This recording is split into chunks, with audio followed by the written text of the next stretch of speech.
Fala galera, então vamos começar nossas aulas de filosofia, aulas teóricas com resolução de questões. Nós vamos trabalhar todo o edital da UEMA, tá bom?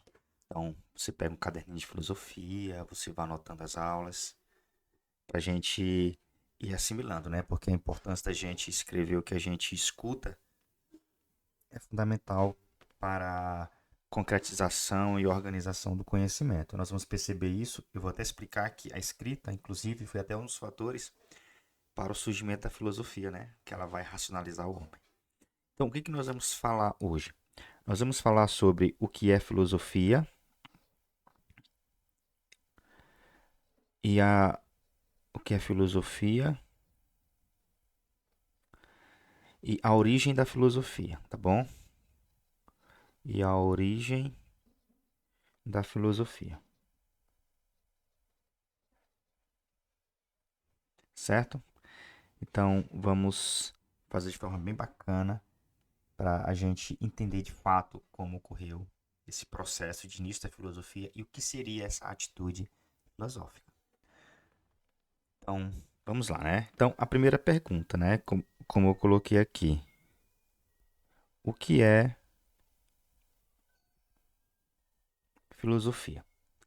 E eu quero responder para vocês que filosofia é uma atitude. Como assim, Deide? Uma atitude. Filosofia não é disciplina, não. É uma disciplina. Fizeram da filosofia uma disciplina, mas na verdade ela é uma atitude. Só que ela é uma atitude que tem algumas características. Por quê?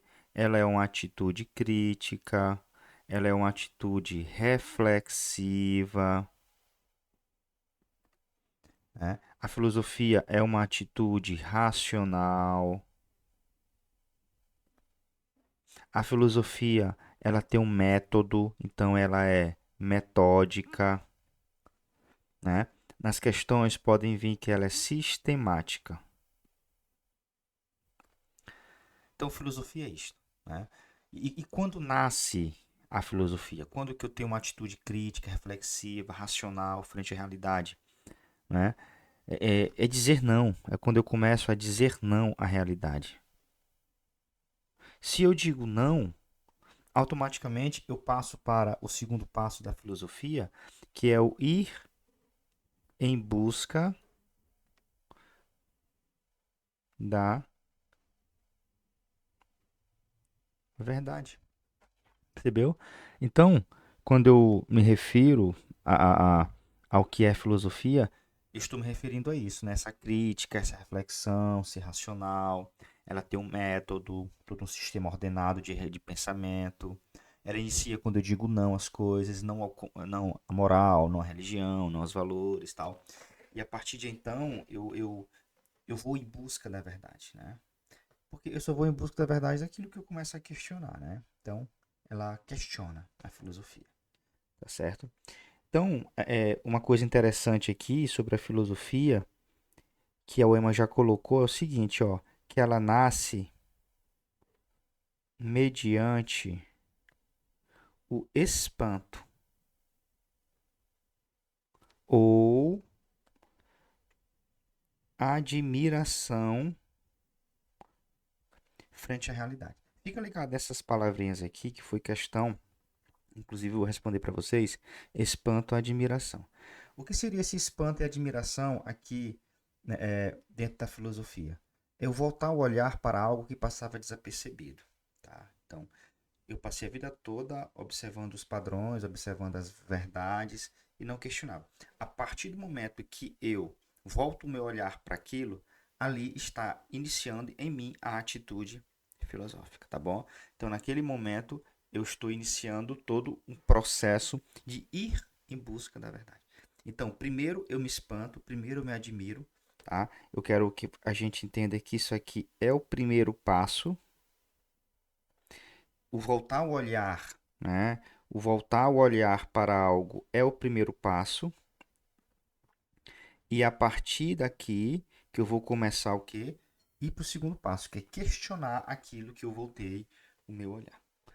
Eu não vou questionar primeiro que admirar. Primeiro eu vou admirar, depois eu vou questionar. Então, foi uma questão da UEMA, tá? Deixa eu colocar para vocês aqui. Primeiro, admirar. Voltar o olhar. Aí, segundo, eu vou o quê? Questionar.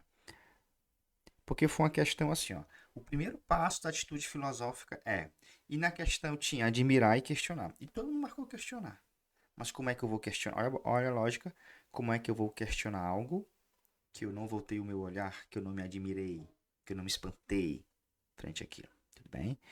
Então é importante, né, essa observação, certo?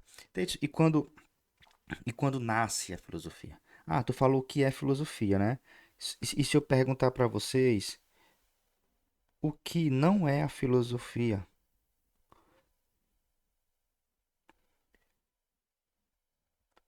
A gente saberia responder o que não é. Tô falando que é, né? O que não é. Então, filosofia, primeiro, não é religião. Filosofia não é ciência. Cuidado com a diferença entre ciência e filosofia. Por quê? Porque a ciência, ela é experimental.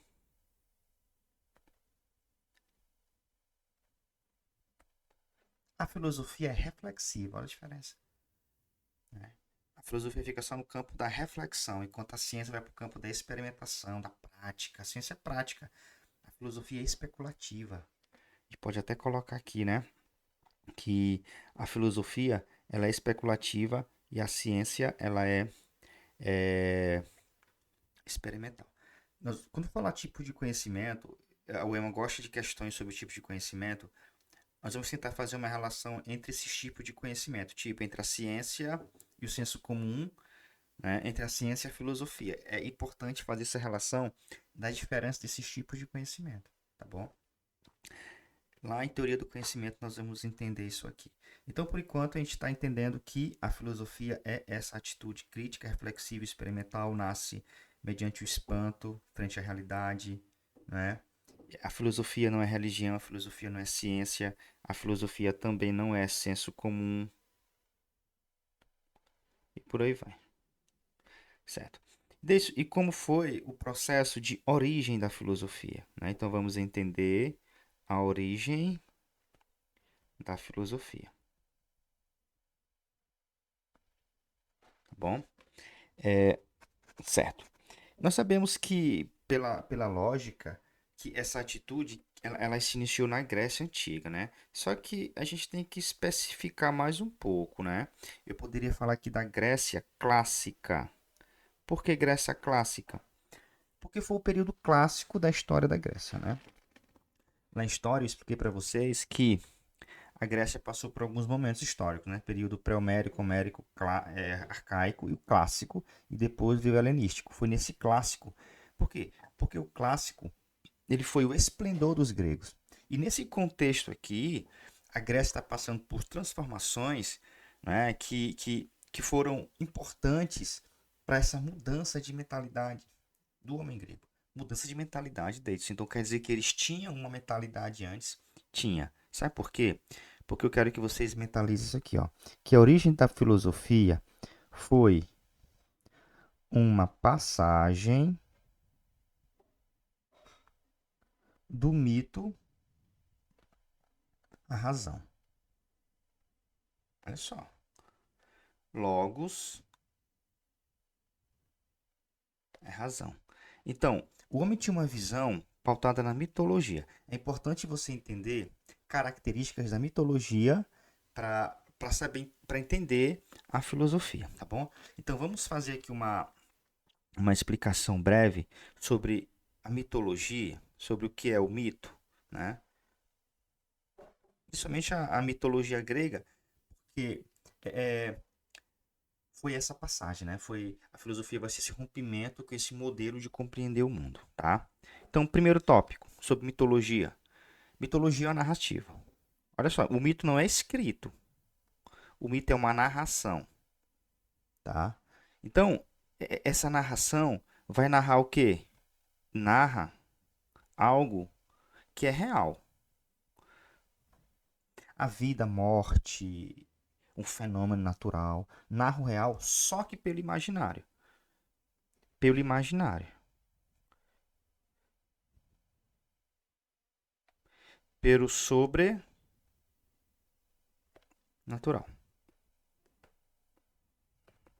Tipo assim, eu olho a chuva, eu olho os fenômenos, que é algo real, a morte, a dor, o amor, tudo isso. Só que eu não compreendo de forma assim, eu não tenho ciência, não tenho método, não tenho uma razão apurada, mas eu tenho imaginário. Então, o homem utilizou o imaginário, criou todo o enredo de deuses, de seres que se aliam, se casam, se traem, e a partir dessa relação, aquilo que é real veio a surgir. Então, observa que o homem está usando o seu imaginário para explicar algo que é real. Tudo bem? Então, esse é o mito. E lembrando também que esse mito, ele, ele além de ser essa narração, ele é transmitido por gerações.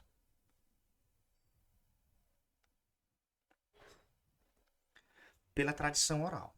Lembrando que ele não é escrito, né? É pela tradição oral que nós vamos passando, transmitindo esse, esse mito. Beleza?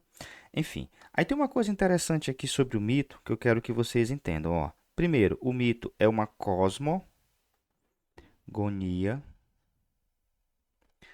É importante a gente entender essa palavra cosmo, porque cosmo é ordem, é diferente de caos. Então, vamos imaginar que a mitologia dá ordem ao caos, né? Então, caos é desordem. Então, o cosmo é a ordem. A gente costuma dizer na sala de aula, tal, que cosmo é o universo, mas na verdade é um termo assim que foi convencionou-se, né? Porque cosmo é ordem, a palavra cosmético, aquilo que traz harmonia para o meu organismo, né? Os gregos, quando iam na farmácia, eles iam comprar cosmético, aquilo que traz harmonia para o corpo, tudo bem? Então, a mitologia, ela é uma narrativa, né? Agonia é uma narrativa que dá ordem ao caos, que ordena o universo, explica o universo, tá certo? Por isso que é uma cosmogonia. Cuidado, isso aqui é muito cobrado em prova. O mito, além de ser uma cosmogonia, ele também é uma teogonia, né? Só a gente lembrar que Theo é Deus. Então, não narra só a origem do universo, a ordem que existe no universo. O mito também ele vai narrar a origem dos deuses, tá? Então ele é uma cosmogonia e uma teogonia. Não vamos confundir com cosmologia, tá bom? Isso as provas cobram muito, muito, muito, muito mesmo. Cosmologia já é da filosofia. É o mesmo cosmo, só que agora explicado pela razão. Porque vocês lembram que a filosofia ela foi uma passagem do mito ao logos. Então, foi uma passagem de uma cosmogonia para uma cosmologia. Eu vou já explicar isso aqui para vocês. Tudo bem? Só que para que essa mudança pudesse ocorrer, foi necessário alguns fatores, né? Então, nós temos os fatores históricos para o surgimento da nossa querida e amada filosofia, certo? Vamos citar algumas aqui, ó. Primeiro, viagens marítimas. Meu Deus, viagens marítimas. O que que isso tem a ver? Óbvio, as viagens marítimas, elas foram muito importantes para que os gregos começassem a ter intercâmbio com outras culturas, né? E assim começassem a questionar a sua, lembra? Se espantar frente a outras realidades, né? Então essas viagens marítimas que foram promovidas pelo intenso comércio que os gregos desenvolvem no período clássico, além, ó, lembrando que todos esses tópicos aqui podem ser cobrados em provas como fatores que contribuíram para o surgimento da filosofia, tá? Viagens marítimas, comércio, houve um processo de urbanização na Grécia, né, nesse período, crescimento urbano por conta do comércio, por conta dessas viagens, tal. Lembrando que eu estou no período clássico, né? Urbanização, nós temos a invenção da política, nós temos a democracia, né? Está acontecendo na Grécia isso aqui, porque a democracia ela vai contribuir para isso aqui, ó, para um debate racional. Tipo assim, O homem grego, o cidadão grego, agora ele vai para a água, ele vai para a assembleia, ele vai tomar as decisões da cidade junto com todo mundo. Isso contribui para que ele desenvolva o seu pensamento racional, né? Pensamento lógico, né? Oratória. Então, o debate racional, olha a razão, olha o logos, começando a surgir no homem, né? Então, a democracia foi importante. Eu poderia falar também aqui do escravismo.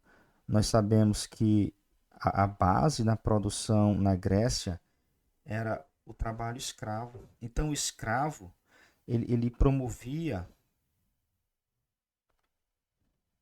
o ócio ao homem livre. Por que o ócio ao homem livre? Ócio é ficar sem fazer nada.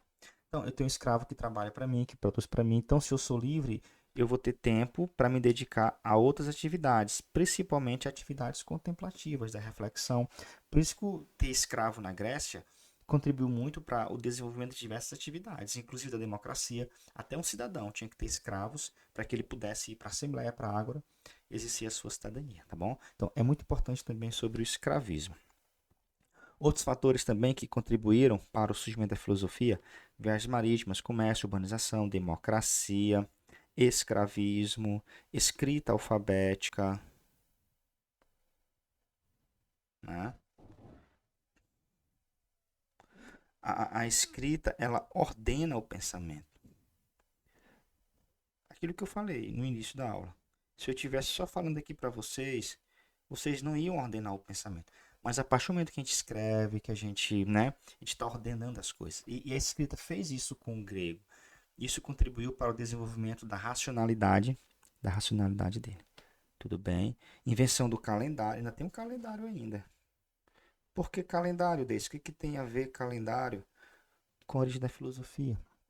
Eles começam a questionar as ações dos deuses quando eles percebem que tudo na natureza tem um ciclo natural. Tipo, todo mês de abril vai começar a chover. Aí no mês de abril do outro ano chove de novo. Ah, então não são os deuses, é um ciclo da natureza. Entende? Então, eles começam a se espantar frente à natureza quando eles entendem que existe um ciclo. Então, foi importante também o calendário. Então, o que, que a questão pode. O que, que a UEMA pode cobrar pra gente de filosofia até então, né? O que é filosofia como atitude, e eu coloquei aqui todas as características dessa atitude, o que não é a filosofia e como ela se originou, né? Essa passagem do mito ao logos, lembrando que o mito é uma cosmogonia, não é cosmologia, e também é uma teogonia, tudo bem? Então, a partir de agora, gradativamente, lembrando que o surgimento da filosofia não ocorreu do dia para a noite, foi uma passagem bem gradativa, né? Para é, para essa nova atitude racional frente à realidade. Então, não é assim, todo mundo na Grécia agora é filósofo. Claro que não. Só algumas dezenas de pensadores começaram a desenvolver a racionalidade, né? Isso surgiu só um novo tipo de conhecimento. E todos esses fatores históricos aqui contribuíram para o surgimento da filosofia. Então, agora a gente se pergunta assim: então, quem foram os primeiros filósofos, né? Quem foram os primeiros filósofos? A gente vai atribuir alguns nomes para eles aqui. O mais famoso, eles são conhecidos como os pré-socráticos, porque eles tiveram um pensamento anterior ao pensamento de Sócrates. Nós vamos entender a importância de Sócrates. Na aula 2, que eu vou falar sobre os filósofos gregos, nós vamos falar de Sócrates, Platão e Aristóteles. Nós vamos entender a importância de Sócrates, né? Como divisor de águas na filosofia. Porque, tipo, o Sócrates ele vai abandonar a cosmologia. Ele vai trazer novas temáticas para a filosofia. Tá bom? Porque é o seguinte, meninos, ó, a filosofia ela não iniciou questionando temas que nós questionamos hoje na filosofia, tipo ética, valores, política. Não. O primeiro conteúdo da filosofia foi o cosmo. Por isso, eles queriam também entender sobre a ordem, sobre o universo, sobre a origem do universo. Só que agora não é mais só a narrativa, agora é o raciocínio. Por isso que nós vamos ter uma substituição da cosmogonia, na mitologia, para uma cosmologia aqui na filosofia. Então, agora vai ser esse cosmo explicado pela razão. Agora vai ser o cosmo explicado por um raciocínio. Beleza? Então, agora é a razão explicando as coisas. Então, eles são chamados de filósofos cosmológicos. Então, se é a natureza que eles querem saber, se é sobre o universo que eles querem saber, então eu posso até chamá-los de filósofos da natureza, tá? Então, o que que esses caras compreendiam, né? Eles, eles entendiam, olha só, né? Eles entendiam que existia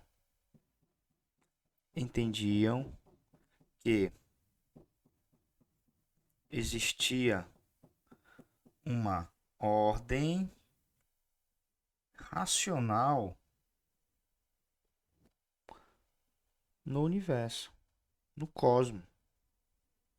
E eles queriam entender essa ordem. E eles queriam entender pela razão isso, né? Eles queriam saber qual foi a matéria-prima do universo.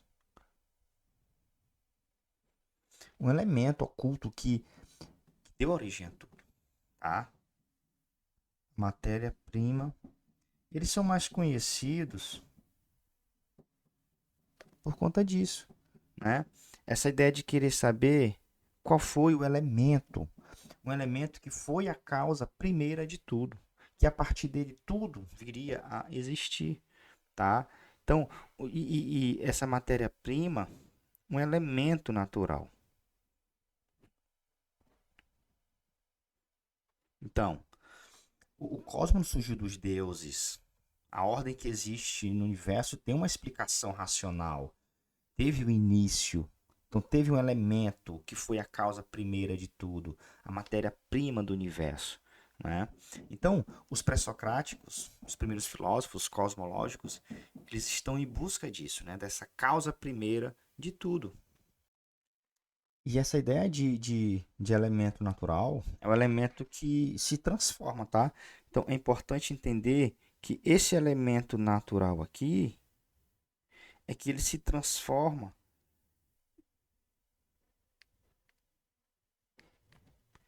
e a partir dele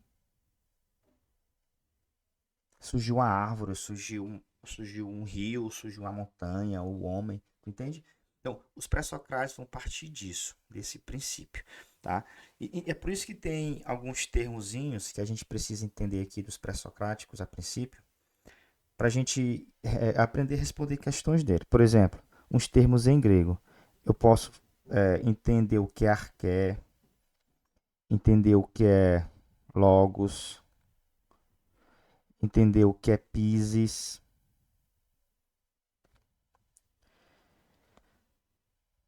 entender o que é cosmo, até o momento, nas palavras que nós já estudamos por aqui, tá?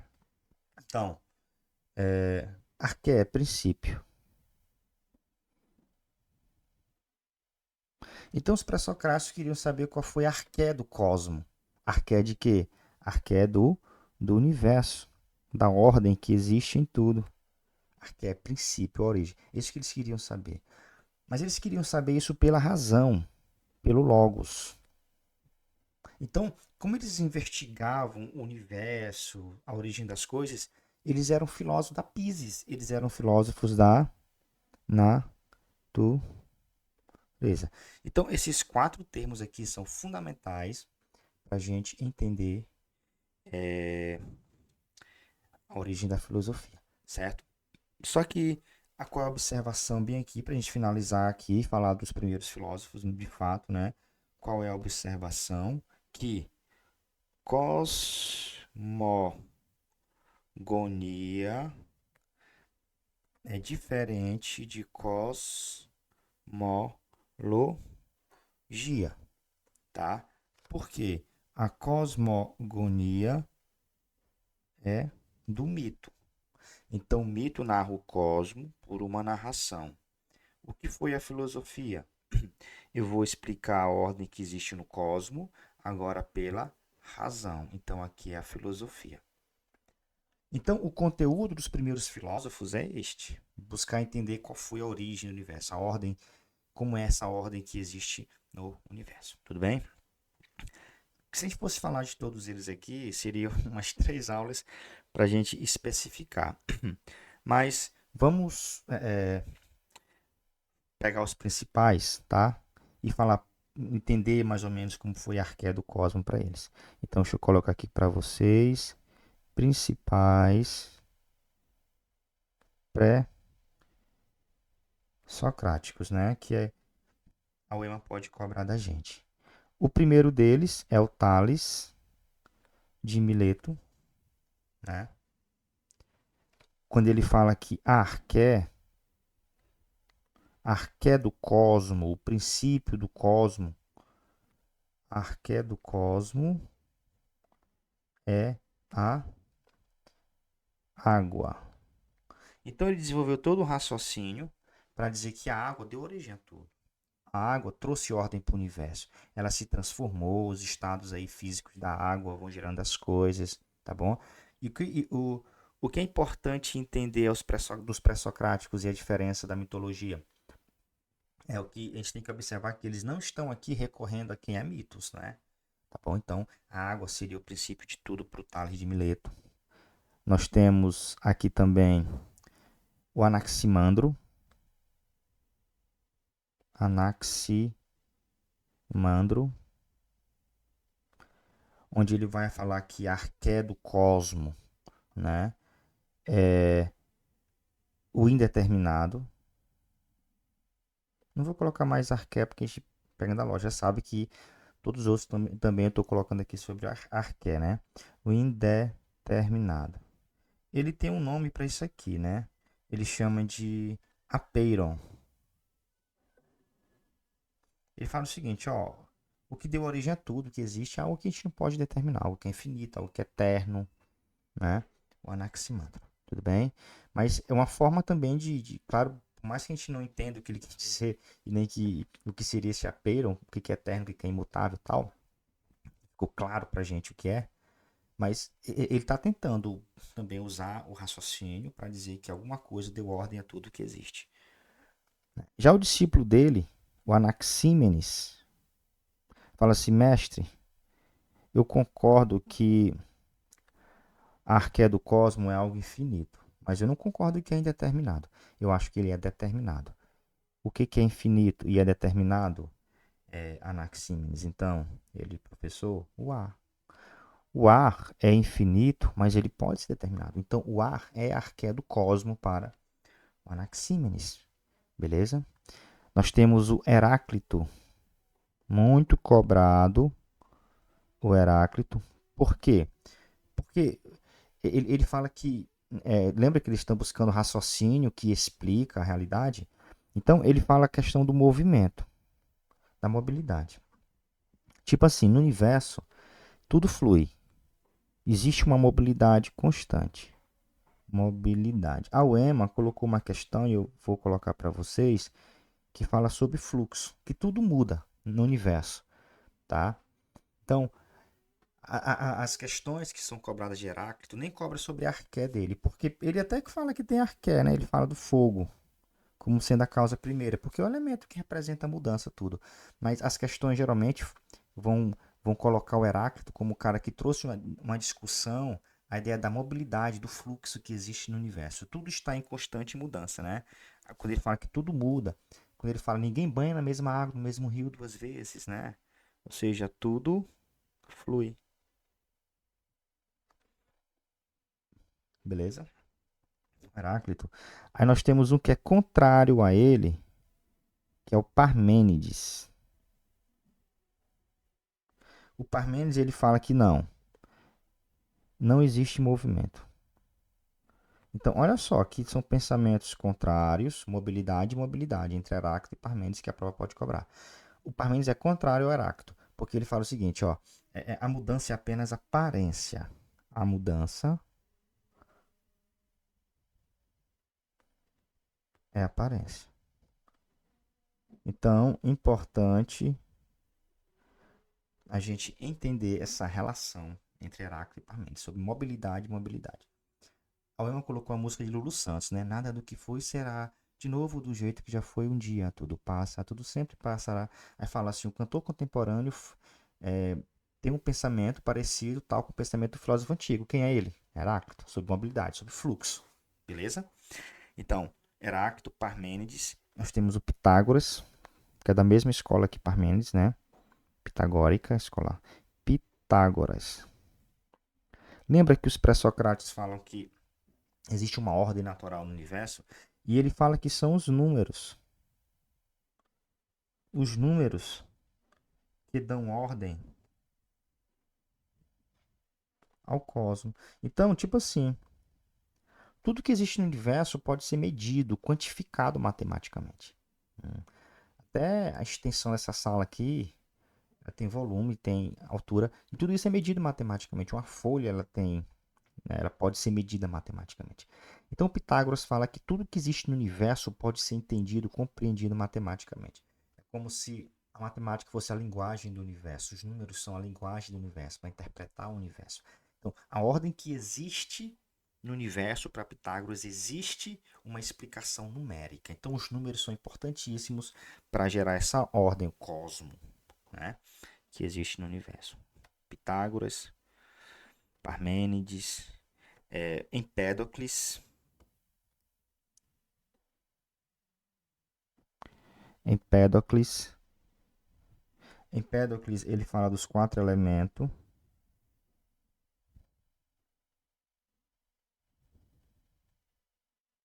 Terra, água, fogo, ar, né? Então, a arqué dele não foi só uma coisa, foi 4 elementos. Só que existe 2 forças, né? Existe o amor, existe o ódio. Existem 2 forças que o amor ele junta os elementos e o ódio separa os elementos. Então, se as coisas se ajustaram para existir, esses 4 elementos se juntaram e formaram tudo, porque existe essa força chamada amor que une. E o que separa? Essa força chamada de ódio. Empédocles, né? Tudo bem? E nós temos também o Leucipo e o Demócrito. Para a gente finalizar aqui e fazer as questões. Leucipo e Demócrito, também 2 pré-socráticos, que falam que ó, tudo que existe no universo são átomos. E eu acho interessante a gente entender essa ideia de átomo, porque átomo significa aquilo que é indivisível, né? Eles falam, inclusive, que existem vários modelos de átomo. Por exemplo, nós temos o átomo da água, que é assim, ó, o átomo da água, uma bolinha. É por isso que a água flui. Ah, a gente tem o átomo também do fogo. O átomo do fogo é como se fosse um triângulozinho assim, ó. Por isso que dói, queima quando a gente pega no fogo, né? Existe o átomo do ferro. O que eu quero que vocês entendam? Que para eles, o átomo, o ferro é como se fosse assim. Então ele se encaixa assim, por isso que o ferro é duro. Olha só o raciocínio, né? Então eles estão explicando a ordem que existe no universo através de um pensamento bem primitivo. Cuidado, isso aqui não é modelo atômico, aqui é uma ideia de átomo. Modelo atômico nós vamos encontrar com a ciência moderna, né? Dalton, Thomson, Rutherford, Bohr, esses caras por aí, tá? Certo. Então, observa que esses dois bem aqui, para a gente finalizar, ó, o, o Empédocles e o Heráclito, eles são pluralistas. Deixa eu colocar bem aqui. Pluralistas. O que é isso? Vários elementos, né, que foram a causa primeiro de tudo. Então os outros são o quê? Monistas. A gente poderia fazer uma classificação. Anota aí, né, que monista é aquele que acredita que a causa primeira do universo foi um único elemento. Para vocês entenderem esse termo se vê na questão, o que é monista e o que é um pluralista. Então, filósofos pré-socráticos que falam que não são elemento, Leucipo, Demócrito e Empédocles, eles são pluralistas. Os outros são o quê? Monistas. Beleza, galerinha?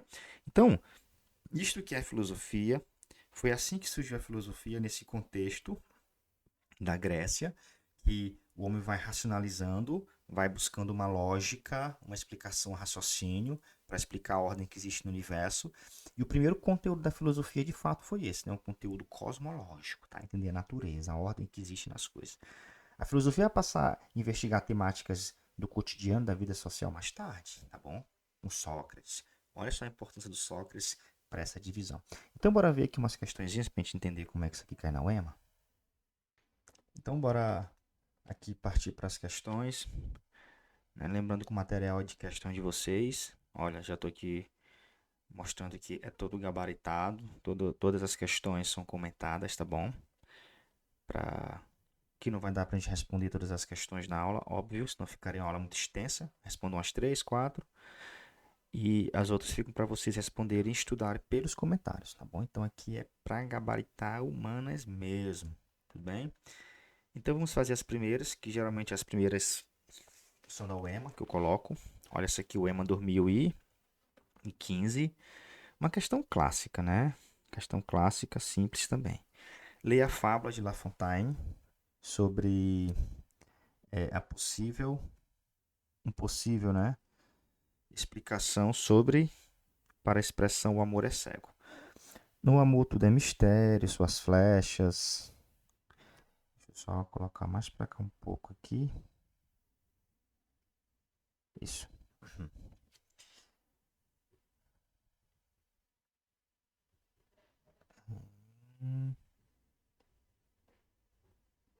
Pronto, deu certo, né? Olha só, tava muito. Tudo é mistério, suas flechas, sua aljava, sua chama, sua infância eterna, mas porque o amor é cego. Ó, lembrando que o amor é algo real, né? Aconteceu que num certo dia o amor e a loucura brincavam juntas, aquilo ainda não era cego, quem o amor, né, não era cego. Surgiu entre eles amor e loucura, um desentendimento qualquer. Pretendeu o amor que se reunisse para tratar do assunto conselho dos deuses. Por conta dessa briga entre o amor e o ódio, né?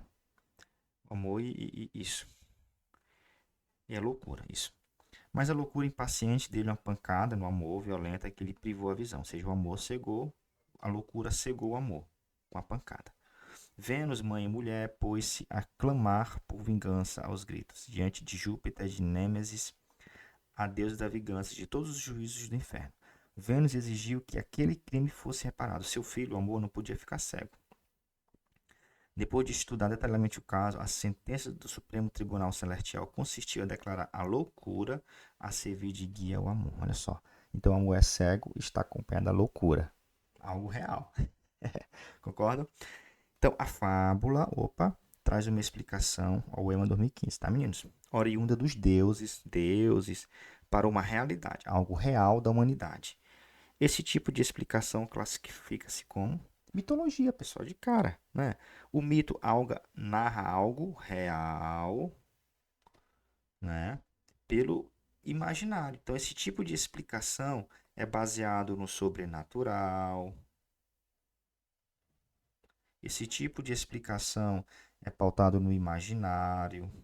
São deuses, tudo isso. Então, que tipo de conhecimento é esse? Mitológico, tá? Então, a mitologia tem isso, né? Ela tem esse caráter. Beleza?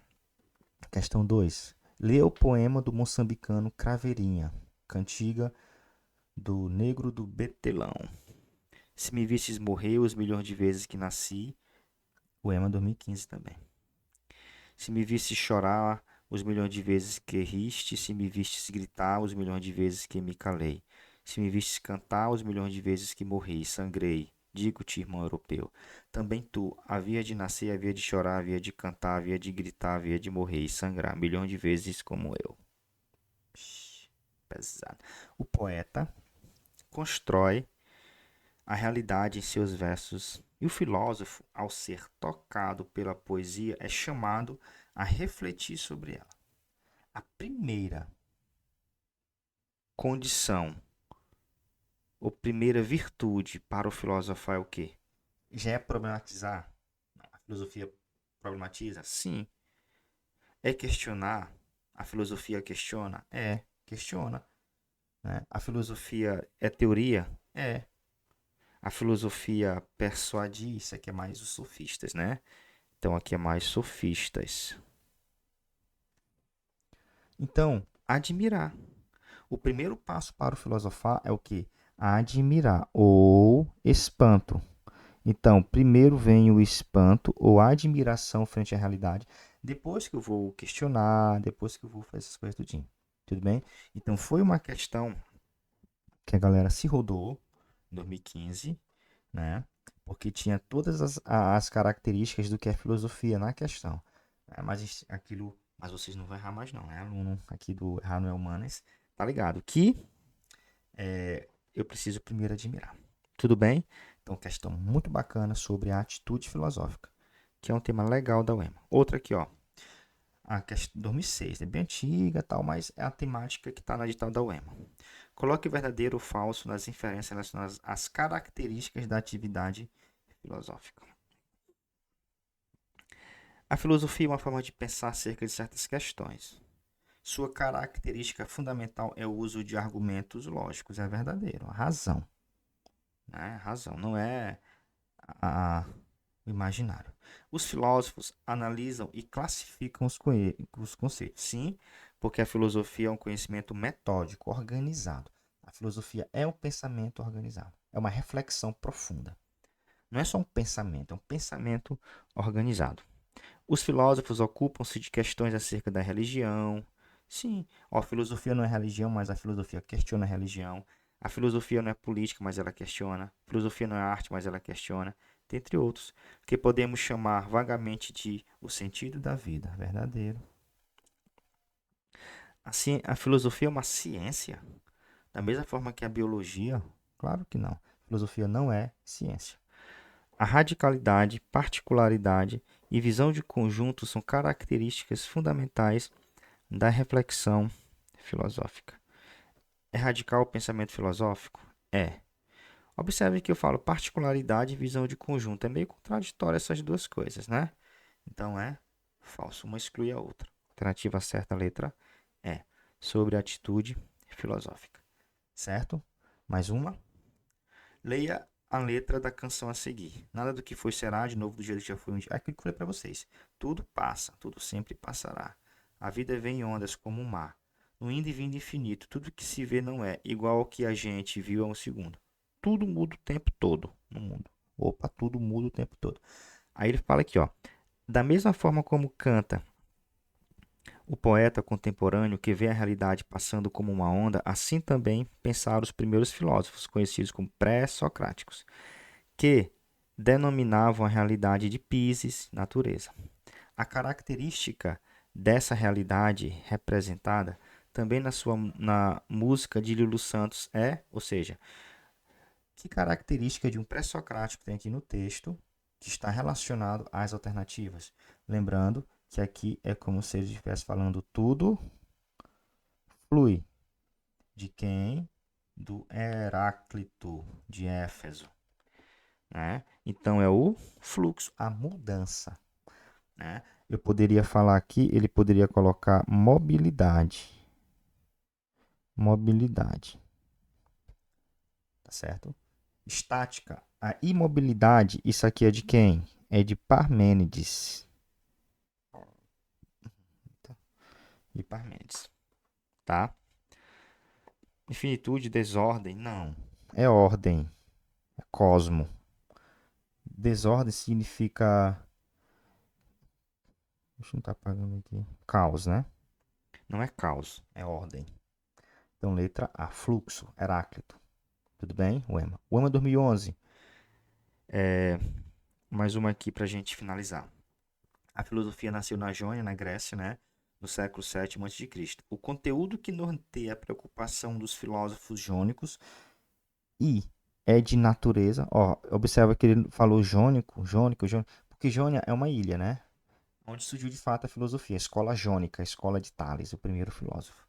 Então, o conteúdo da filosofia mitológica, não, ela abandona a mitologia. É antropológica, é o homem, vida social, ética, política, não é isso. Mais tarde, isso aqui, esse período antropológico aqui, deixa eu só, ele vai iniciar com Sócrates, tá? Então, isso aqui inicia com Sócrates. Então, a filosofia até o Sócrates foi o quê? Cosmológica. O cosmo era investigado pela razão. Sócrates que vai iniciar o período antropológico, tá bom? Então, o primeiro conteúdo da filosofia na Grécia foi de caráter cosmológico. Não foi política, porque política é vida social, coisas do homem e essas coisas. Tá bom, meninos? Então, ó, Respondam as outras questões. Eu botei questões bem bacanas, modelo EMA, temáticas que o aluno pode cobrar. Ó, por exemplo, essa sétima aqui, sobre os pré-socráticos, né? Só para a gente passar sobre ela. Assinar a alternativa que possui um elemento que não foi pensado pelos filósofos pré-socráticos. Eu coloquei essa aqui só para vocês treinarem. O que eu quero que vocês façam com essa questão? Para vocês mentalizarem os pré-socráticos e nunca mais esquecerem. Aqui, ó, número. Quem foi o número? Vocês vão colocar Pitágoras, átomo, Leucipo e Demócrito, fogo, Heráclito, elétron e prótons. Ah, não tinha, né? Elétron e prótons no modelo atômico moderno, né? Tá, então a letra A. Não tinha átomo, elétron e prótons. Tinha átomo. Átomo. Leucipo e Demócrito não fala que tinha elétrons, que tinha. Tudo bem? Aí vocês vão treinar nos outros. Fogo. Coloque o nome de todo mundo, tá bom? Então eu fingi que eu não fiz a questão para vocês treinarem e mentalizarem a arqué do cosmo para cada pré-socrático. Tá bom, galerinha? Então, um abraço. Até a próxima aula. Valeu!